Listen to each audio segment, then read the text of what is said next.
Bedtime routine is that time in between. It's Rhyme and Reason 751. There's a rhyme and reason for your life. There's a rhyme and reason why. Hey there, Tony here.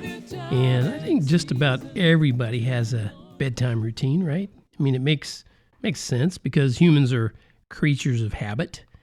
Like, brushing your teeth and changing into pajamas and whatever activities just become something you do without having to even think about it or put any effort into it, right? And then maybe you read a little and you turn off the lights. Yeah, boom, you've got yourself a bedtime routine. Yeah, and that's good for you.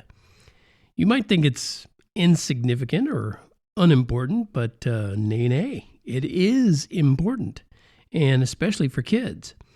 According to one source that I've read, it's much healthier to make bedtime as pleasant and calm as possible, and that source said a regular, predictable schedule is the best option. Who knew? I think after all this time, a lot of people do. Anyway, it also said, that article did, that all of the scientific evidence shows us that babies with a consistent bedtime routine sleep better and longer than babies with an inconsistent or possibly even non-existent bedtime routine.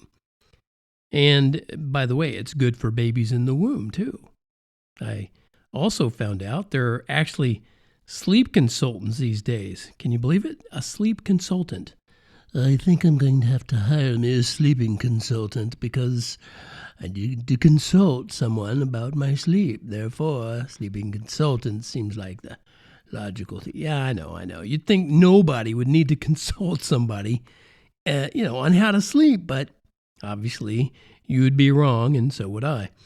One pediatric sleep consultant said that a good night's sleep for your child begins with a bedtime routine. And this coach, this consultant, even has a website with online courses and even one-to-one coaching sessions. I mean, who'd have thunk it, right?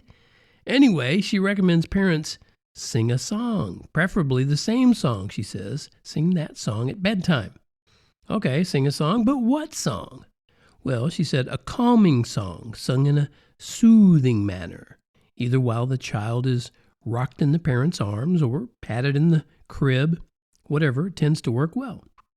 And that's what the expert said. Anyway, she added that the important thing is to keep that last soothing step as similar as possible from one day to the next. Predictability in itself is soothing for infants and young children. Now imagine that. Even the smallest kids love and appreciate dependable, loving care. Is that crazy or what? The article I read says there's no reason to stress if you don't know which songs to sing. The little ones just need to hear your voice. And they added a link to a curated lullaby playlist. But there's no need to go anywhere else because your old buddy Tony's here.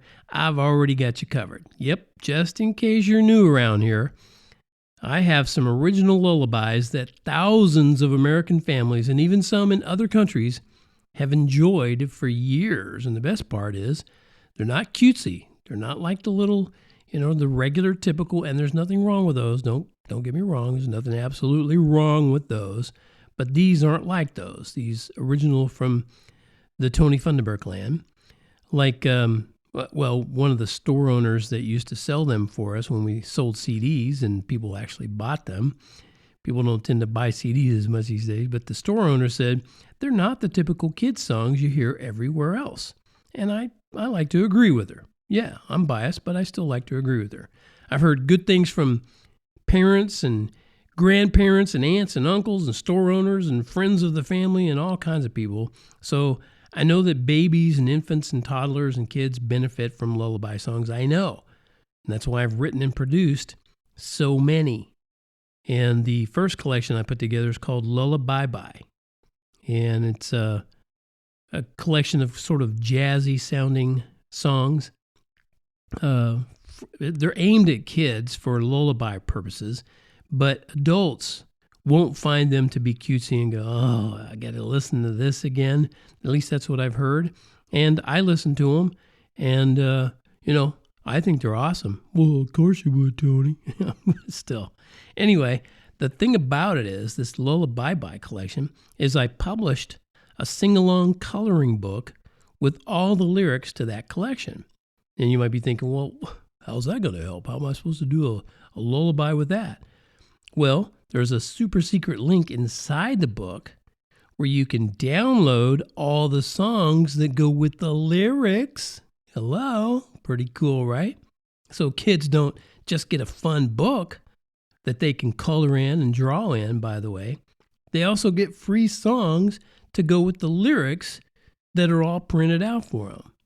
So think about it. You can sing along with them. They have the lyrics, and I know, if they're little, they're not going to read the lyrics. They're going to maybe just sit there drawing and coloring, or maybe just letting you read the lyrics to them, or maybe you let the music play as you turn the pages. There's lots of ways this book can go. So just, and there should be links in the show notes. You could click or tap any of those links, and you could get the book for a special kid. I mean, today. Yeah, it's not that you can click the link and you'll immediately have it. Doesn't appear, it's not magic. But you can buy it today. And then when your little ones lie down and they can listen to regularly, remember, you got to do this every night. They can listen to Fall Fast Asleep and Rest Easy, and they can ride a peppermint pony through the blue Celtic clouds.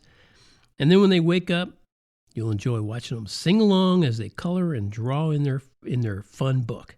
And it works like a charm. Or as my good buddy Greg, who has impeccable bedtime routine, by the way, he likes to say, it's just good science. Yeah, it is. Science and art and math, it's all of those and more.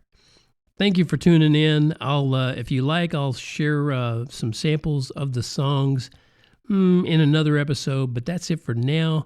This is Tony from the Rhyme and Reason podcast, brought to you as always by TonyFunderburk.com, where I'm always reminding you too that life has rhyme and reason because God made you. There's a rhyme and reason.